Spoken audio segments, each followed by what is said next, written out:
আজকাল পুডিং বানাতে পারে না এমন মানুষের সংখ্যা কিন্তু খুবই কম। আজকাল সবাই অনেক সুন্দর পুডিং বানাতে পারে। তারপরেও টিকটকে কিছু কিছু আপু আমার কাছে অনেক রিকোয়েস্ট করেছিল আমি যেন এগ পুডিংয়ের রেসিপিটা শেয়ার করি। তো আজকের ভিডিওটা শুধুমাত্র সেই সব আপুদের জন্য।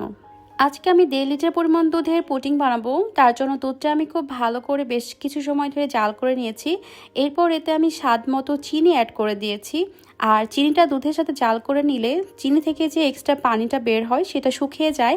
আর এতে করে কিন্তু পুডিংয়ের টেস্টটা বহু গুণে বেড়ে যায়। এরপর আমি এতে 1 কাপ পরিমাণ মতো গুঁড়া দুধ ইউজ করেছি। আর গুঁড়া দুধটা টোটালি অপশনাল, আপনারা চাইলে দিতে পারেন নাও দিতে পারেন, তবে গুঁড়া দুধটা ইউজ করলে কিন্তু পুডিংটা খেতে অনেক বেশি টেস্টি হবে। আর আমি দুধটা কিন্তু অনেকক্ষণ ধরে জাল করে একদম শুকিয়ে নিয়েছি। দুধটা একদম ঘন হয়ে এসেছে। আমি পুরো 1.5 লিটার দুধকে জাল করে শুকিয়ে 1 লিটারেরও কম বানিয়ে ফেলেছি। তবে এতটা না শুকালেও হবে, যেহেতু আমি গুঁড়া দুধ ইউজ করেছি। দুধটা এমনিতেই অনেকটা ঘন হয়ে এসেছে। যদি গুঁড়া দুধটা ইউজ করতে না চাও তাহলে কিন্তু 1.5 লিটার দুধের পুডিং বানালে তোমরা সেটা শুকিয়ে 1 লিটার করে নিতে পারো, অথবা 1 লিটার দুধের পুডিং বানালে সেটা শুকিয়ে 3 পোয়া মতো করে নিতে পারো। সবসময় 1 লিটার পরিমাণ দুধের জন্য 4টা ডিম ব্যবহার করে থাকি। আজকে যেহেতু আমি 1.5 লিটার পরিমাণ দুধের পুডিং বানাচ্ছি, তাই আমি এখানে আজকে 6টা ডিম ব্যবহার করেছি। একটা হ্যান্ড বিটারের সাহায্যে আমি ডিমগুলো খুব ভালো করে বিট করে নিয়েছি। আর চিনিটা যেহেতু দুধের সাথে মিশিয়ে দিয়েছি তাই এটা বিট করতে খুবই ইজি হয়। দেন এখন আমি ক্যারামেলটা বানিয়ে নিব। আমি যেই পাত্রে পুডিংটা বসাবো সেই পাত্রের মধ্যে আমি পরিমাণ মতো চিনি নিয়ে নিয়েছি। আর ওই পাত্রটা আমি একটু গ্যাসের চুলার উপর ধরেছি। তো কিছুক্ষণ ধরার পরে কিন্তু চিনিটা একদম গলে ক্যারামেল হয়ে যাবে।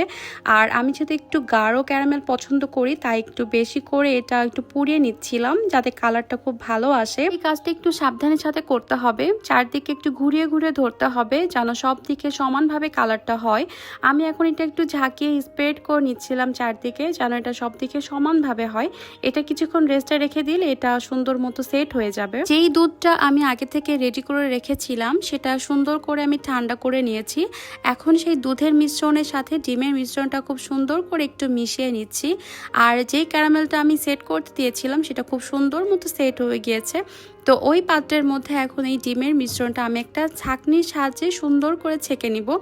আর এই কাজটা কিন্তু অবশ্যই করতে হবে। এই মিশ্রণটাকে ছেঁকে নিলে কিন্তু পুডিংটা অনেক বেশি স্মুথ হবে। পুডিংয়ের মধ্যে কোনো ধরনের কোনো লাম্পস থাকবে না। তাই একটা স্মুথ পুডিং পেতে হলে কিন্তু অবশ্যই এই মিশ্রণটাকে ছেঁকে নিতে হবে। তো আমার পুডিংয়ের মিশ্রণটা তো পুরোপুরি রেডি। এখন এটা আমি স্টিম করতে বসাবো। আর আজকের পুডিংটা আমি গ্যাসের চুলাতে বানাবো।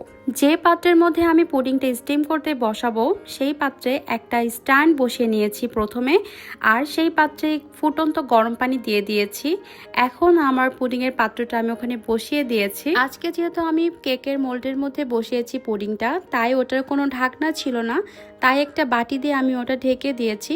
আর পুডিংটা কিন্তু অবশ্যই ঢেকে দিতে হবে। আপনারা চাইলে ঢাকনাযুক্ত বাটিতে বানাতে পারেন অথবা ফয়েল পেপার দিয়েও এটা ঢেকে দিতে পারেন। অবশ্যই কিন্তু ঢেকে দিতে হবে, তা না হলে কিন্তু স্টিম করার সময় পুডিংটার মধ্যে পানি ঢুকে যাবে।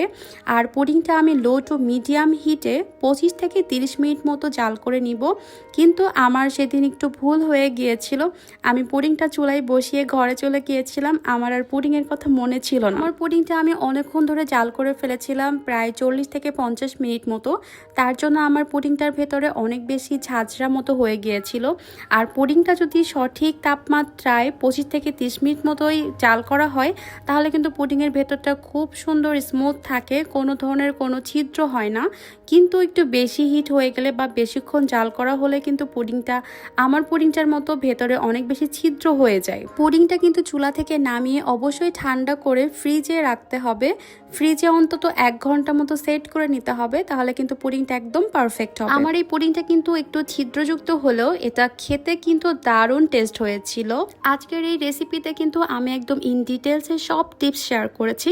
তো তোমরা যারা পুডিং বানাতে পারো না, আমার এই রেসিপিটা কিন্তু ফলো করলে তোমরা অবশ্যই একটা পারফেক্ট পুডিং বানাতে পারবে। আজকের এই ভিডিওটা যদি তোমাদের কোনো উপকারে আসে তাহলে কিন্তু অবশ্যই ভিডিওটা একটু শেয়ার করে দিতে পারো। আর আমার পেজটা ভালো লাগলে অবশ্যই একটা ফলো করে দিতে পারো।